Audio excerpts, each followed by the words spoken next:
इस वीडियो में हम लोग एसबीआई के ऐसे 3 म्यूचुअल फंड्स के बारे में जानेंगे जो वन ऑफ द बेस्ट हो सकते हैं 2023 में। देखिए, ये केवल पर्टिकुलर एएमसी के बारे में है, ना कि ओवरऑल पूरे म्यूचुअल फंड इंडस्ट्री की। अलग अलग एएमसीज के अलग अलग बेस्ट फंड हो सकते हैं। तो कई क्वेश्चंस आपके आते हैं कि मैं इस पर्टिकुलर एएमसी में इन्वेस्ट करना चाहता हूँ, इस फंड में इन्वेस्ट करना चाहता हूँ, तो उसके लिए कुछ टॉप फंड्स बताओ जिनमें हम इन्वेस्टमेंट कर सकते हैं। तो देखिए, म्यूचुअल फंड एसबीआई बहुत सारा लेकर के आता है, लेकिन हम उनमें 3 की बात करेंगे जिसमें आपका इन्वेस्टमेंट होना ही होना चाहिए। तीनों में करने की जरूरत नहीं है, आप तीनों में से कोई एक चूज कर सकते हैं क्योंकि ये इक्विटी म्यूचुअल फंड है। चलिए दोस्तों, वीडियो को स्टार्ट करते हैं। सबसे पहले मैं आप लोगों को बता दूं कि मैं हूं रवि और आप सभी को फिर से हमारे और आपके चैनल पे स्वागत करता हूं। चैनल पे लगभग 1700 से ज्यादा वीडियोस पड़ी हुई हैं और आप लोगों के लिए काफी ज्यादा इन्फॉर्मेटिव वीडियोस है म्यूचुअल फंड, इन्वेस्टमेंट, फाइनेंस से रिलेटेड। तो जाकर के आप लोग जरूर देखिए और आने वाली वीडियोज के साथ जुड़े रहना चाहते हैं तो चैनल को सब्सक्राइब जरूर कर लीजिएगा। तो दोस्तों, जो सबसे पहला फंड है वो मैंने रखा है आप लोगों के लिए, वो है एसबीआई का large and mid cap fund. और ये डायरेक्ट प्लान है दोस्तों, और ये ग्रोथ का ऑप्शन है। डिविडेंड मैं म्यूचुअल फंड में इन्वेस्टिंग का कहता हूं कि मत ही किया करो तो ज़्यादा सही होगा आप लोगों के लिए। इसकी एनएवी अभी 444 रुपये चल रही है। साथ में इसके फंड की साइज की बात करें तो 11,430 करोड़ का फंड साइज है। एक्सपेंस रेशियो आप लोगों का लगभग 1% है, 0.98%। बाकी दोस्तों, अगर हम लोग फंड के रिटर्न की बात करें तो पिछले 10 सालों में फंड ने लगभग 17.78% का रिटर्न निकाल करके दिया अपने इन्वेस्टर को, और पिछले 5 सालों में 15.5% का ऑलमोस्ट, और पिछले 3 सालों में जो कि काफ़ी ज़्यादा वॉलेटाइल रहा है मार्केट, उसमें लगभग 30% तक का रिटर्न निकाल करके दिया है। और पिछले 1 सालों में दोस्तों लगभग इस फंड ने 22% का रिटर्न निकाला है। तो आइए देखते हैं इनके पोर्टफोलियो को कि कहां से इतना रिटर्न निकल करके आ पाया है। तो यहाँ पे इनकी जो टॉप होल्डिंग्स देख रहे हैं, ICICI, HDFC, Infosys, ITC, SBI, Indian Hotels and Company Limited, Divi's laboratory, Page industry, Reliance. दोस्तों, मेरे कहने का मतलब ये है कि मैंने इनके पोर्टफोलियो को देखा है और ओवरऑल सारे पोर्टफोलियो काफ़ी अच्छे हैं और काफ़ी बैलेंस्ड पोर्टफोलियो है। अगर आप इनके लार्ज कैप के इन्वेस्टमेंट को देखो तो लगभग 38.77% है, जो आप लोगों के पोर्टफोलियो को थोड़ा स्टेबल रखेगा।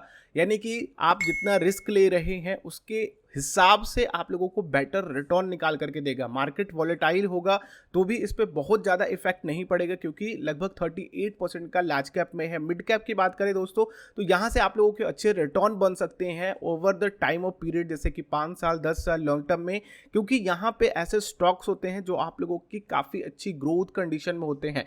वहीं पे स्मॉल कैप की बात करते हैं, स्मॉल कैप में लगभग 11.13% तक का इनका इन्वेस्टमेंट है। बाकी दोस्तों, हम लोग इसके कैलकुलेशन की बात करें, कैलकुलेशन यानी कि 10 सालों में तो 17.78% का रिटर्न निकाल करके दिया है।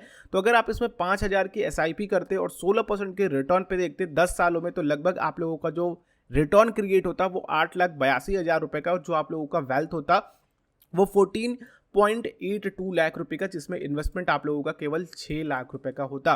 तो ओवरऑल अगर आप इसको बढ़ाते हैं, अपने इन्वेस्टमेंट को 15 सालों तक लेकर के जाते हैं तो 37 लाख तक का फंड क्रिएट हो सकता है।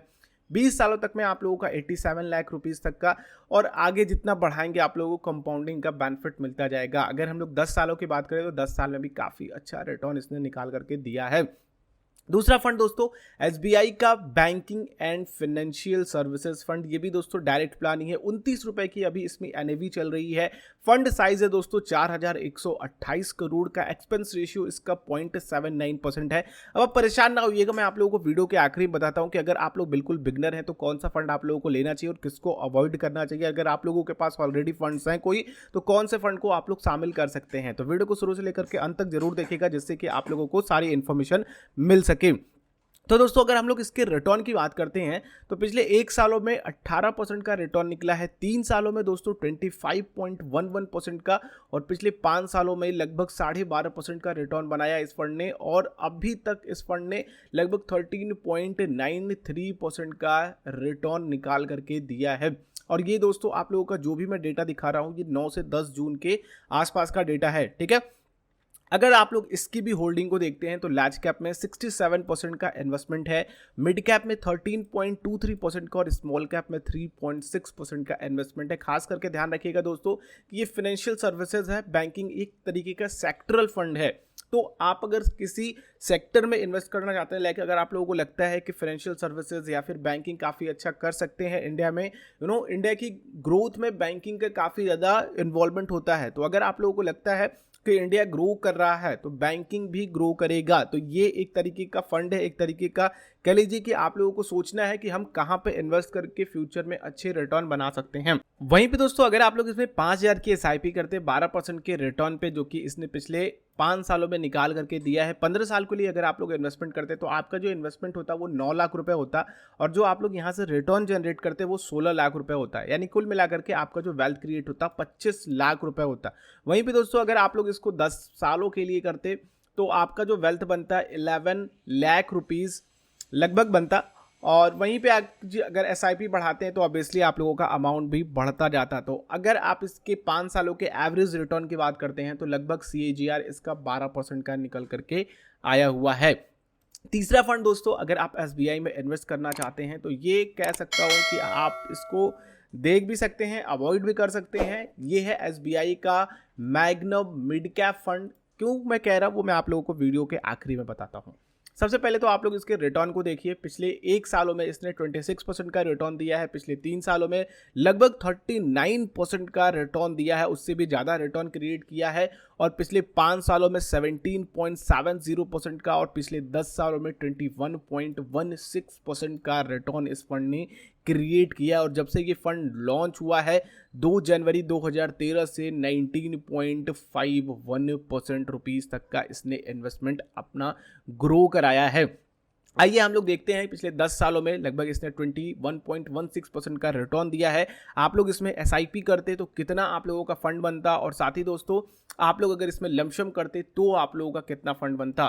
तो अगर हम इसको 21% पे अपना मीटर सेट करते हैं और हम अगर 5,000 की मिनिमम SIP करते रहते हैं इसमें, तो आप इसका देख सकते हो कि फंड आप लोगों का जो यूज़ होगा 10 सालों में वो 6 लाख रुपए होगा, और जो आप लोगों का वेल्थ क्रिएट होगा वो 20 लाख रुपए होगा। अगर आपकी SIP इसमें 10,000 रुपए की होती तो 12 लाख रुपए आपका इन्वेस्टमेंट होता पिछले 10 सालों में, और 28 लाख रुपए आप लोगों का रिटर्न क्रिएट होता, जिसमें आप लोगों का वेल्थ 40 लाख रुपए क्रिएट होता। अगर आप इसको 15,000 की SIP करते तो आप लोगों का जो वेल्थ क्रिएट होता वो 61 लाख रुपीज़ होता, और आपका जो इन्वेस्टमेंट होता इसमें 18 लाख रुपए होता। और अगर आप अपने टाइम पीरियड को बढ़ाते 15 सालों तक तो इसमें जो रिटर्न बनता आप लोगों का ऑलमोस्ट 1 करोड़ 90 लाख रुपीज़ तक का बनता, केवल और केवल 15 सालों में। तो दोस्तों ये है म्यूचुअल फंड की पावर, ये है इक्विटी इन्वेस्टिंग की पावर। अब मैं आप लोगों को बताता हूं कि जो लोग भी बिल्कुल बिगनर है वो कहां से शुरू कर सकते हैं। देखिए दोस्तों सबसे पहली चीज़ कि आप लोगों को शुरू करने के लिए ये देखना होगा कि आपका जो वॉलेटिलिटी है वो कहाँ पे ज़्यादा है। ये फंड दोस्तों अगर हमें SBI मैग्नम फंड की बात करूँ तो ये फंड काफ़ी ज़्यादा वॉलेटाइल है, इसका स्टैंडर्ड डेविएशन हाई है, बीटा भी हाई है दोस्तों, ये हाई वॉलेटिलिटी है। लेकिन आप लोग अगर रिस्क लेते हैं तो आप लोगों को काफ़ी अच्छा उससे बेटर रिटर्न निकाल करके दे सकता है। और SBI के या फिर म्यूचुअल फंड में अगर आप लोग रिस्क लेते हैं तो आप लोगों को बढ़िया रिटर्न मिलेगा ही इक्विटी की तरफ से। बाकी दोस्तों मैंने जैसा कि कहा था कि आप लोग इसको अवॉइड भी कर सकते हैं, ले भी सकते हैं। वो इसलिए मैं कह रहा हूं दोस्तों क्योंकि आपका जो पोर्टफोलियो है ना इस फंड में लगभग इन दोनों फंड के बराबर है। दोस्तों अगर आप लोग मार्केट की वॉलेटिलिटी को थोड़ा सा अवॉइड करना चाहते हो, क्योंकि देखो इक्विटी में हो तो मार्केट की वॉलेटिलिटी तो आप लोगों का पीछा नहीं छोड़ने वाली है, लेकिन अगर आप लोग इस फंड से शुरू करते हो तो आपको लार्ज और मिड कैप दोनों ही सेक्टर का या फिर कह लीजिए दोनों ही कैटेगरी में आप लोगों को इन्वेस्टमेंट करने का मौका मिल जाएगा। और वहीं पे दोस्तों अगर आप लोग बैंकिंग एंड फाइनेंशियल में जाते हो तो ये सेक्टरल फंड है जो कि काफ़ी ज़्यादा रिस्की हो जाता है, और इसमें वॉलेटिलिटी भी आप लोगों की ज़्यादा होती है, और आप लोगों का यहाँ पे देखो शार्प रेशियो इसका कम है। लेकिन अगर मैं आप लोगों को बताऊं SBI and banking financial services में कौन लोग आ सकते हैं, तो जिनका ऑलरेडी कहीं इन्वेस्टमेंट है म्यूचुअल फंड में, जिन्होंने फिक्स्ड में सिक्योरिटीज में डाल रखे हैं, डेट में डाल रखा है, वो इस फंड को देख सकते हैं। क्योंकि ये एक सेक्टरल फंड है दोस्तों, अगर सेक्टर में ग्रोथ आती है तो उनका फंड काफ़ी अच्छा ग्रो करेगा। और SBI बैंकिंग की बात करें, इस फंड की बात करें, तो इसमें अभी वो ट्रेमेंडस ग्रोथ नहीं देखने को मिलने वाला है, तो इसको भी आप लोग एक बार को अवॉइड कर सकते हैं। बट जैसा कि मैंने कहा कि अगर आप लोगों का इन्वेस्टमेंट ऑलरेडी म्यूचुअल फंड से किसी फिक्स सिक्योरिटीज़ में है, डेट में है, या फिर आप कह लीजिए कि निफ्टी 50 की किसी इंडेक्स में है, तो आप इस तरीके के फंड को अपने पोर्टफोलियो में शामिल कर सकते हैं। अगला फंड दोस्तों जो मैंने कहा SBI मैग्नम, इसको आप लोग ले भी सकते हैं, अवॉइड भी कर सकते हैं। वो इसलिए कहा क्योंकि आप लोगों के सामने SBI का large and mid cap fund है जो आप लोगों के ओवरऑल सारे जो रिक्वायरमेंट है उसको पूरा कर सकता है। तो मैं कहूँगा दोस्तों कि अगर आप लोगों को शुरू करना है एसबीआई में और आप लोग थोड़ा रिस्क ले सकते हो, क्योंकि ये तीनों ही फंड हाई रिस्क में है। आप लोगों का जो इन्वेस्टमेंट पे रिस्क होगा उससे बेटर रिटर्न भी निकालेंगे, बट आप लोगों को जो रिटर्न चाहिए, स्टेबल रिटर्न चाहिए और बहुत ज़्यादा वॉलेटिलिटी आपके ऊपर हावी ना हो, तो आप SBI large and mid cap से शुरू कर सकते हैं। दूसरे नंबर पे आप एसबीआई मैग्नम को रख सकते हैं और सेक्टरल फंड को अगर आप शामिल करना चाहते हैं तो अपने पोर्टफोलियो में ऑप्शनल तरीके से रख सकते हैं। तो ये है दोस्तों तीनों फंड जो मैंने आप लोगों को बताया, और इनमें आप लोग अपना इन्वेस्टमेंट बना सकते हो अगर आप लोग एसबीआई एएमसी में इन्वेस्टमेंट करना चाहते हो। बाकी दोस्तों इस वीडियो में इतना ही है। उम्मीद करता हूं कि वीडियो आप लोगों के लिए हेल्पफुल रही होगी। अगर आप लोगों का कोई क्वेश्चन या फिर सवाल है तो आप लोग नीचे कमेंट कर सकते हैं, या फिर मुझे इंस्टाग्राम पे भी आकर के वहां पे विजिट करके देख सकते हैं।